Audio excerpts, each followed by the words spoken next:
Si hay algo que todos los que estamos aquí sabemos con toda certeza, sin lugar a dudas, es que todos moriremos algún día.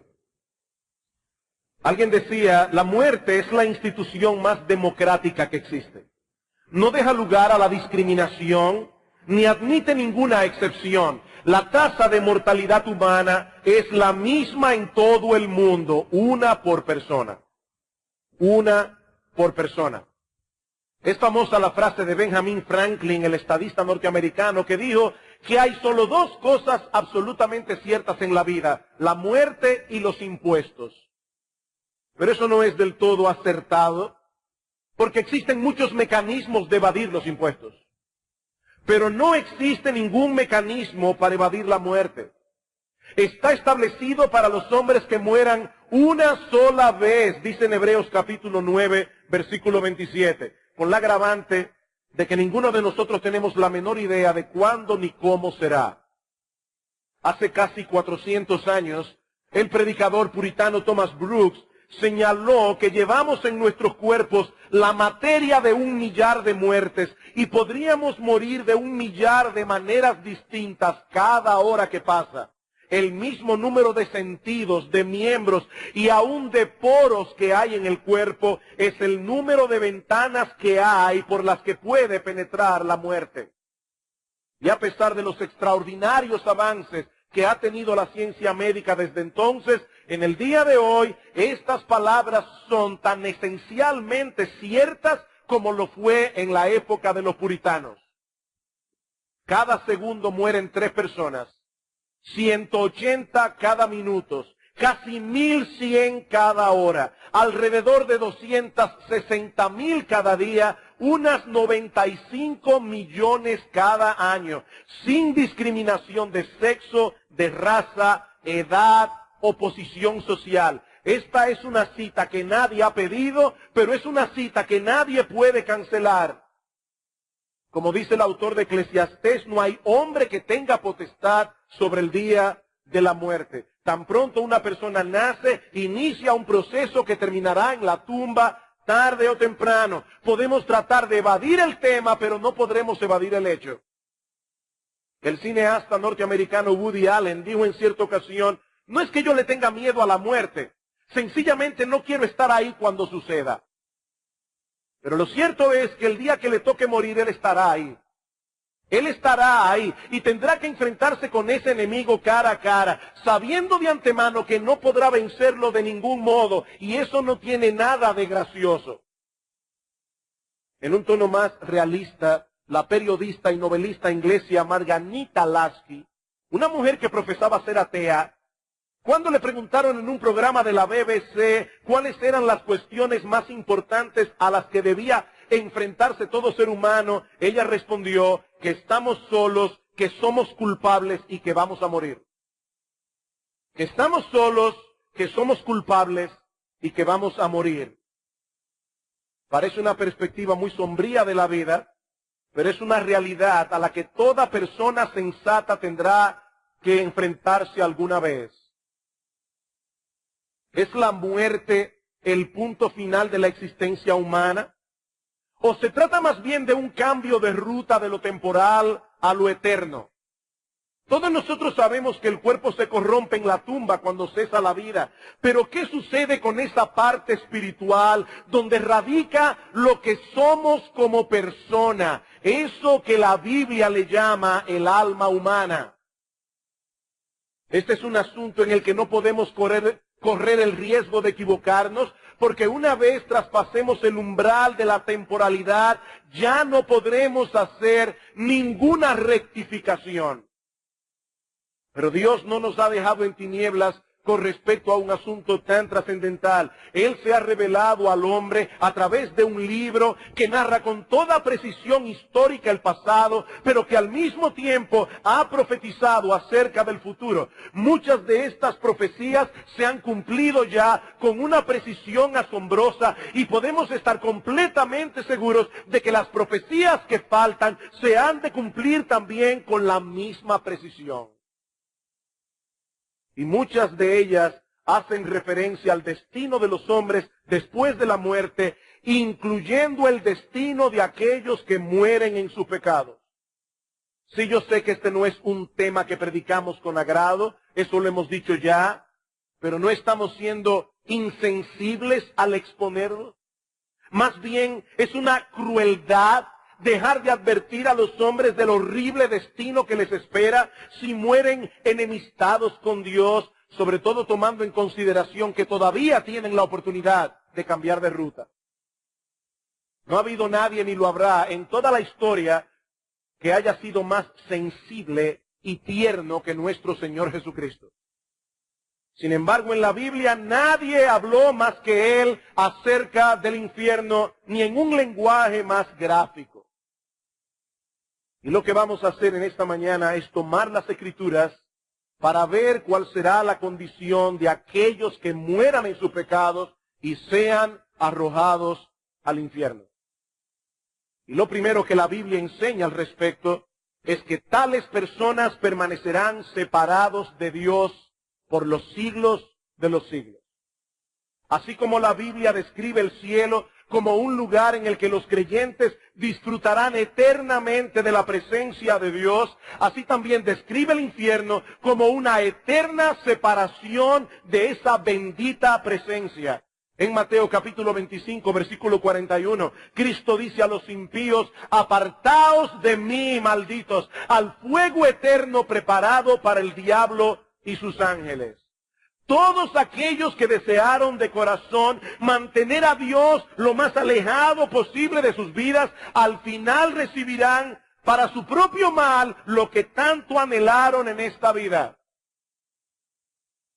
Pablo dice en 2 Tesalonicenses 1:9 que sufrirán pena de eterna perdición, excluidos de la presencia de Dios y de la gloria de su poder. Es por eso que la Biblia se refiere al infierno como un lugar de oscuridad.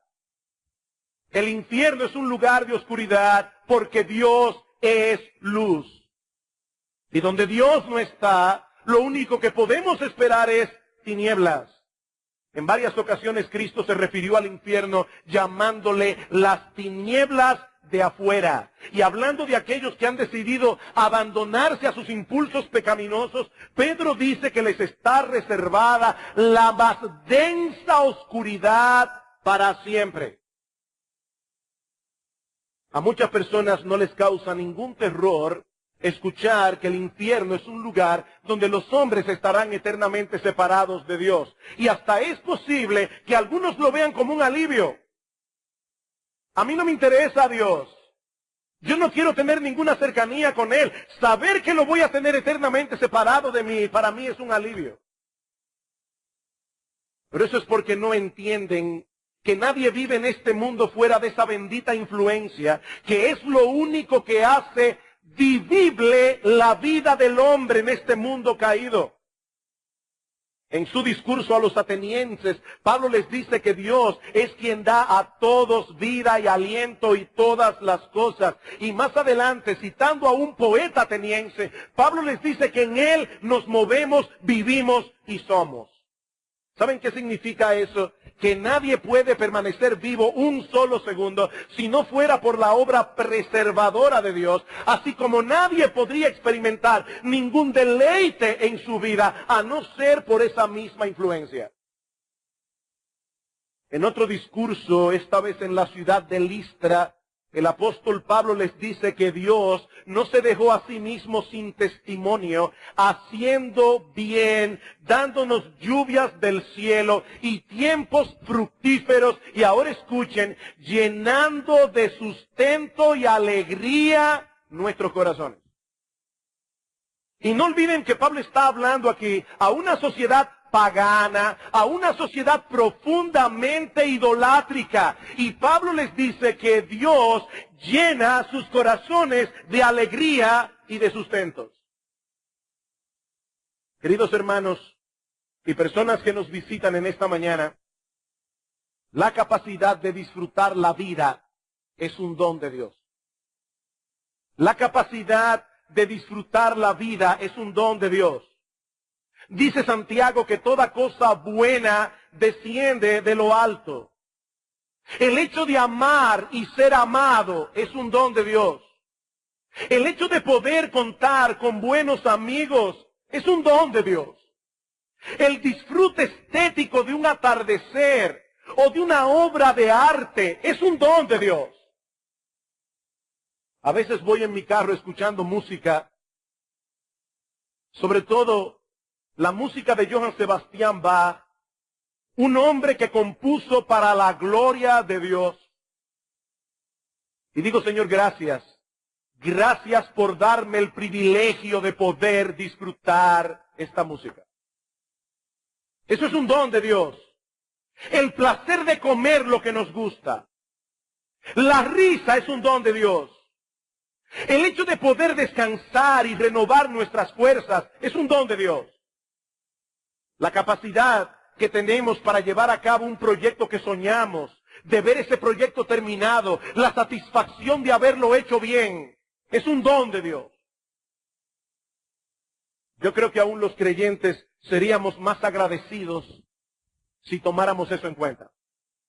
Pablo dice en Colosenses capítulo 3, versículo 17, que todo lo que hagamos debemos hacerlo en el nombre del Señor Jesús, dando gracias a Dios Padre por medio de Él. Señor, gracias por esta comida. Señor, gracias por este descanso. Señor, gracias por el amor de mi esposa. Gracias por el amor a mis hijos. Gracias por el disfrute de un atardecer. Gracias, Señor, 1000 veces gracias. Pero en el infierno, nada de eso podrá ser disfrutado nunca más. Nunca más. Estar eternamente separado de Dios es perder para siempre la posibilidad de todo deleite, es perder para siempre la posibilidad de todo descanso, es perder para siempre la posibilidad de toda comunión placentera. El infierno es un lugar de ruina total y absoluta. Tu personalidad se deteriorará completamente en el infierno. Todos aquellos rasgos de carácter que son pecaminosos y que no se desarrollan plenamente por el freno de la gracia común de Dios, terminarán contaminándote por completo, haciendo de tu vida algo verdaderamente miserable. Como alguien ha dicho, tus pasiones bajas aumentarán sin freno. Todo lo que hace honorable de la vida humana será quitado de ti. La existencia más miserable en este mundo es un paraíso comparado con el infierno. Por eso es que la Biblia se refiere al infierno como un lugar de eterna perdición.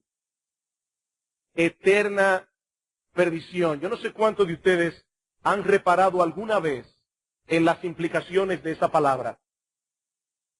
La Biblia habla de los pecadores como personas que están perdidas. Ese es el mensaje central de las 3 parábolas del Señor que nosotros encontramos en el capítulo 15 del Evangelio de Lucas. Allí se habla de una oveja perdida, de una moneda perdida, de un hijo perdido. Cuando una cosa está perdida, ya no tiene utilidad para su dueño. Una llave perdida no puede abrir la puerta de mi casa. Una llave perdida no puede encender mi automóvil. La llave sigue teniendo la capacidad de ser útil. Una vez la encuentre, yo puedo volver a usarla como antes, pero mientras esté perdida, ya no me sirve para nada. Pues de la misma manera, el hombre fue creado para glorificar a Dios y gozar de Él por siempre. Pero como está perdido, Él no puede funcionar para lo que fue creado. En ese sentido, el hombre está arruinado. El hombre se ha vuelto inútil. En ese sentido. Esa es la descripción que Pablo nos da en Romanos capítulo 3. Como está escrito, no hay justo ni aún uno, no hay quien entienda, no hay quien busque a Dios. Todos se desviaron, a una se hicieron inútiles. No hay quien haga lo bueno, no hay ni siquiera uno. Espiritualmente hablando, el hombre está arruinado por causa de su pecado.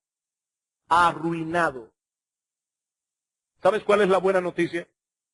Que Cristo vino a salvar y a buscar lo que se había perdido.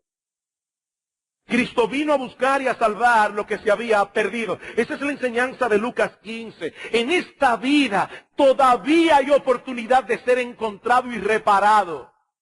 Todavía hay oportunidad de restauración.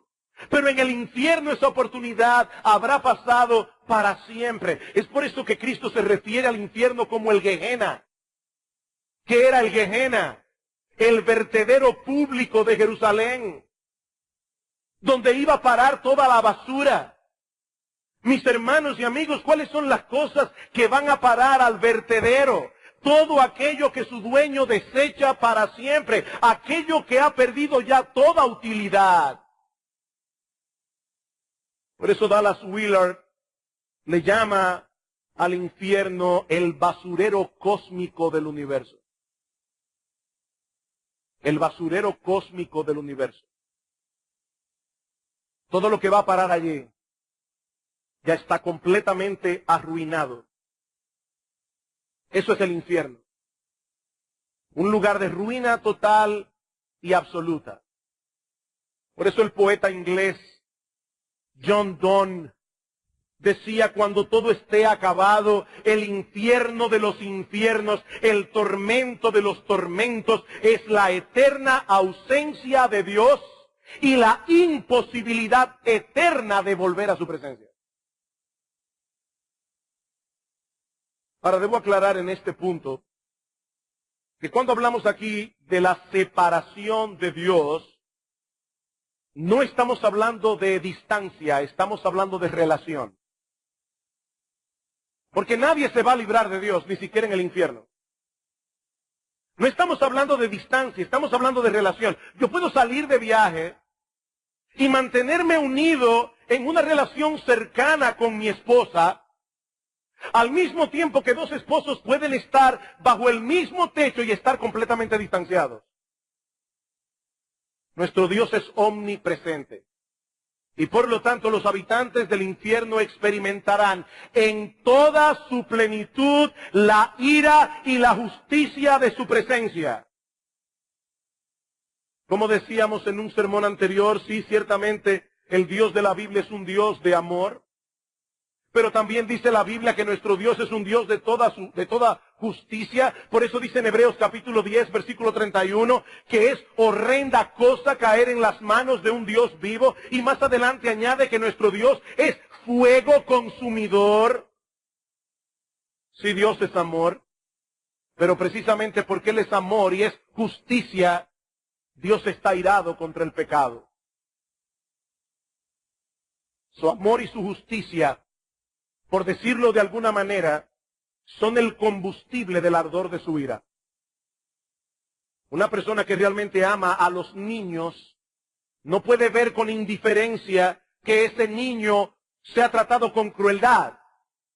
La intensidad de nuestra ira es directamente proporcional a la intensidad de nuestro amor. Y tanto el amor como la justicia de Dios no tienen límites. Como dijo Jonathan Edwards, en la eternidad todos estarán en la presencia inmediata de Dios. Todos, para unos eso será el cielo, para otros eso será el infierno.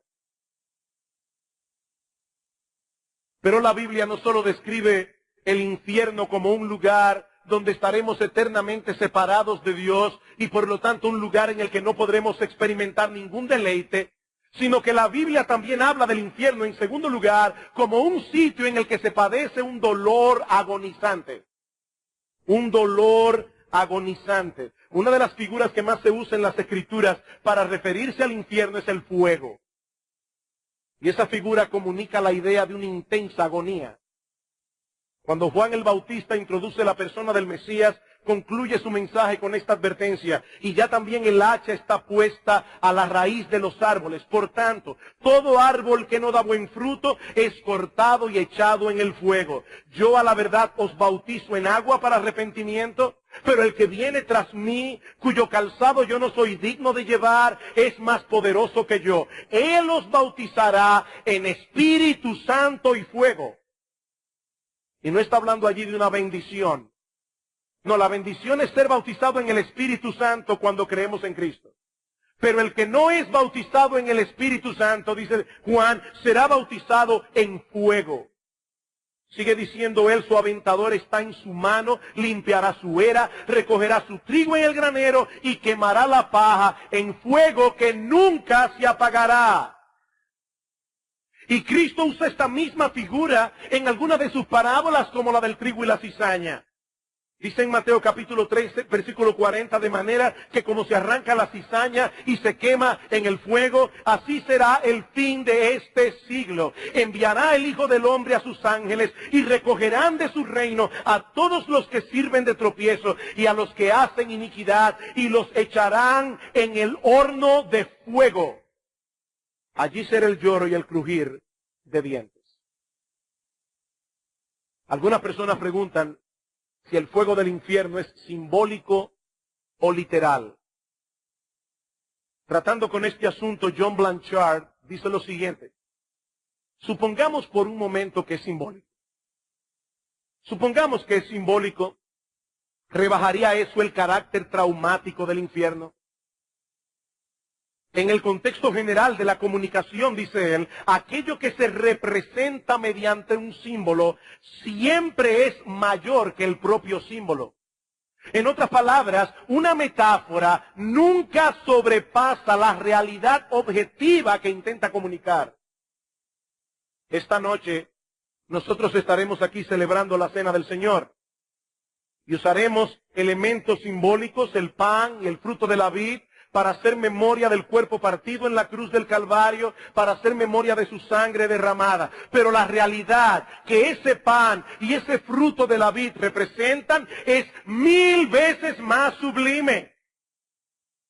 Pues de la misma manera, los símbolos que la Biblia usa para referirse al infierno apuntan hacia una realidad objetiva mucho peor.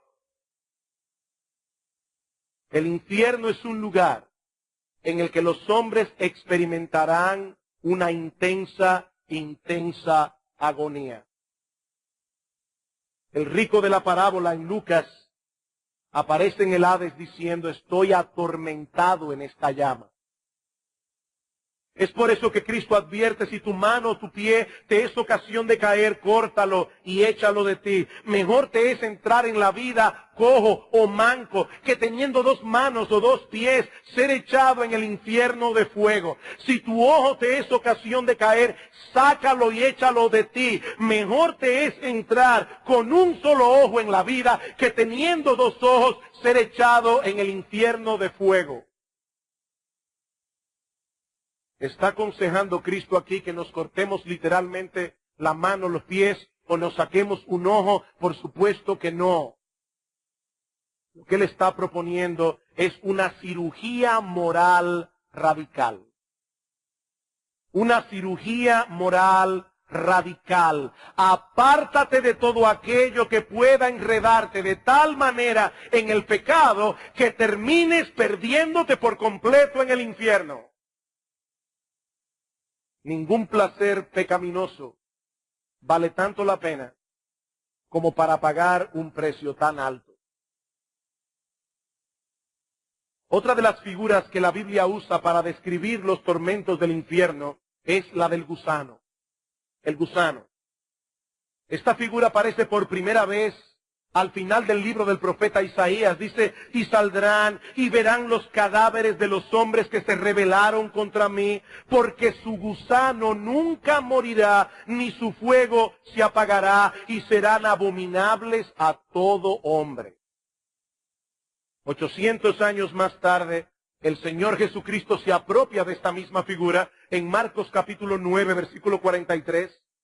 Y una vez más, la misma advertencia que vimos hace un momento. Si tu mano te fueres ocasión de caer, córtala. Mejor te es entrar en la vida manco que teniendo 2 manos ir al infierno, donde el gusano de ellos no muere y el fuego nunca se apaga. Ahora, ¿qué significa eso realmente? Bueno, puede ser que se trate de una figura que denota algo degradante, algo deshonroso. como ocurría con esos cadáveres de los muertos que eran dejados en batalla a la intemperie y eran comidos de gusano y luego eran quemados al fuego.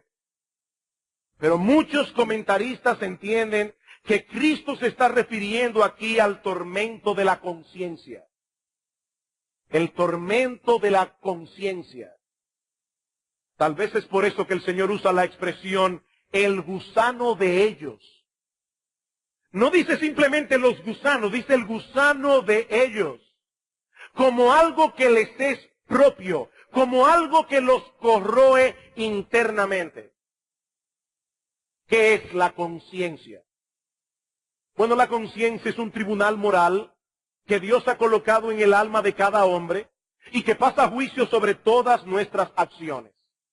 Y aunque su voz nos molesta en muchas ocasiones, en realidad es un aliado que Dios nos ha provisto para nuestro bien, como la sensibilidad que nosotros tenemos en el cuerpo. ¿Se imaginan ustedes lo que sucedería con una persona que pierde la sensibilidad hacia el fuego, por ejemplo? ¿Cómo pudiera tomar una olla hirviendo y hacerse daño porque no lo percibe? Bueno, eso mismo es la conciencia. La conciencia es la sensibilidad del alma. Y no son pocos los problemas que se ocasionan en el hombre cuando trata de una forma inadecuada con el sentimiento de culpa que produce la conciencia. Alguien decía que muchas personas llenan las consultas de los psiquiatras buscando ayuda, cuando en realidad no necesitan un psiquiatra. Lo que necesitan es arrepentimiento. No es un psiquiatra. Necesitan arrepentimiento. Es por eso que tantas personas buscan todas las maneras habidas y por haber para embotar sus sentidos. Y no tener que lidiar con ese malestar interno que produce una conciencia culpable, drogas, alcohol, exceso de entretenimiento. No quieren quedarse solos con su conciencia, porque ya han comenzado a experimentar un infierno en sus corazones. Otros simplemente se pasan la vida justificándose a sí mismos y echándoles la culpa a todo el mundo de las desgracias que han cosechado por sus propios pecados. Pero en el infierno ya no podrán evadir la voz de la conciencia nunca más. Nunca más. Ya no habrá ningún lugar donde esconderse, ninguna droga, ninguna diversión, ningún grupo de amigos, ninguna justificación deshonesta. No, la memoria será un tormento en el infierno. No solo la memoria de tus pecados, sino la memoria, el recuerdo de tantas oportunidades desperdiciadas. Por eso la Biblia nos advierte una y otra vez que allí será el lloro y el crujir de dientes. El lloro y el crujir de dientes. Así como podemos describir el cielo como un lugar en el que ya no habrá necesidad de botar ninguna lágrima de dolor, el infierno es un lugar donde los hombres experimentarán una intensa agonía y estarán llorando y crujiendo sus dientes por los siglos de los siglos. Y es interesante que la Biblia use esta última expresión, crujir de dientes, no solo para referirse a un profundo temor, sino también para referirse a una ira intensa. Una ira intensa, hablando de la reacción que provocó el discurso de Esteban ante los líderes religiosos de Israel. Dice en Hechos capítulo 7, versículo 54, que oyendo estas cosas se enfurecían en sus corazones y crujían los dientes contra él. El infierno será un lugar de espanto y terror, pero será también un lugar donde los pecadores experimentarán una ira incontenible y destructiva. Ira contra Dios ira contra su justicia, ira contra todos aquellos que fueron usados por el diablo como instrumentos para que terminaras allí tu existencia, ira contra ti mismo por haber endurecido tu corazón a la misericordia y al perdón de Dios.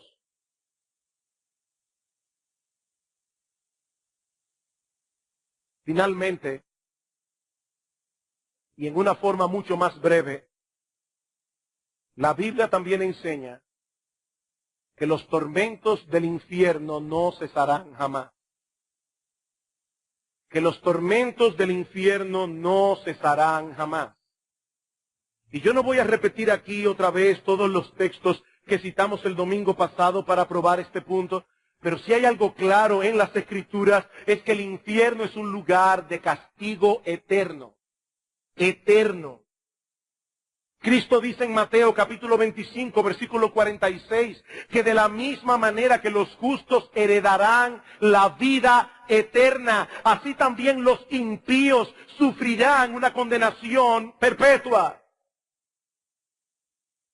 Mi amigo, ese es el asunto que hace del infierno algo tan aterrador. La perspectiva de una existencia eterna en eterna condenación. Como dijo en cierta ocasión Jonathan Edwards, la eternidad es el aguijón del infierno. La eternidad es el aguijón del infierno. ¿Alguna vez te has desvelado durante la noche sin poder conciliar el sueño por horas y horas? Yo lo he experimentado. Y no es una sensación que anhelo ni me deleita. Y miras el reloj, anhelando que llegue la mañana, y haces el esfuerzo por no pensar en la hora, pero cuando vuelves a mirar al reloj, pensando que ha pasado mucho tiempo, apenas van 15 minutos desde la última vez que lo miraste.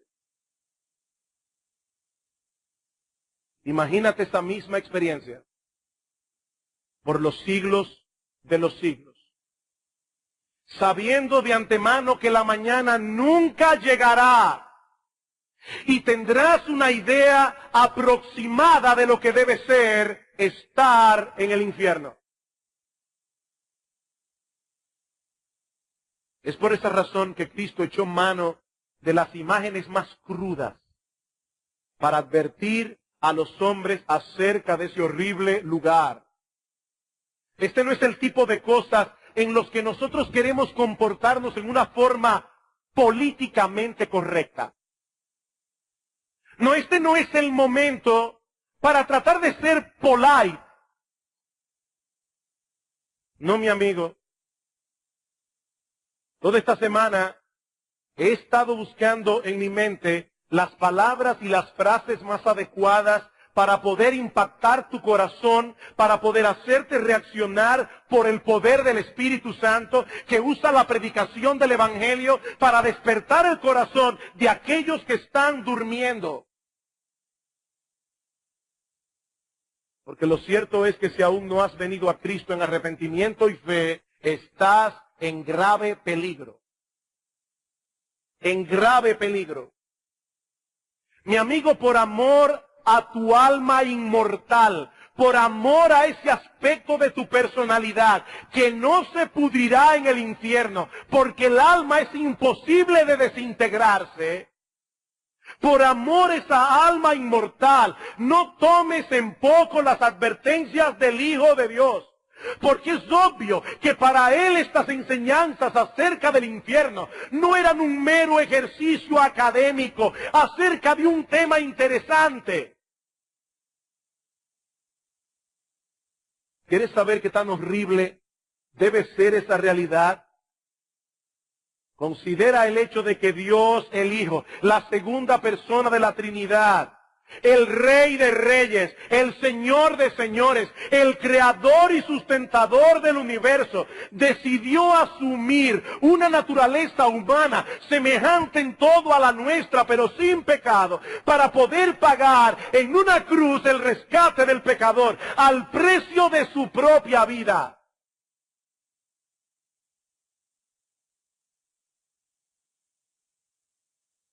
Déjame hacerte una pregunta. ¿Acaso te parece el infierno un castigo desproporcionado? ¿Tú crees que el infierno es un castigo desproporcionado? Si es así, déjame decirte algunas cosas para terminar. En primer lugar, no olvidemos lo que decíamos en el primer sermón, y es el hecho de que los que terminen en el infierno eligieron voluntariamente ese destino.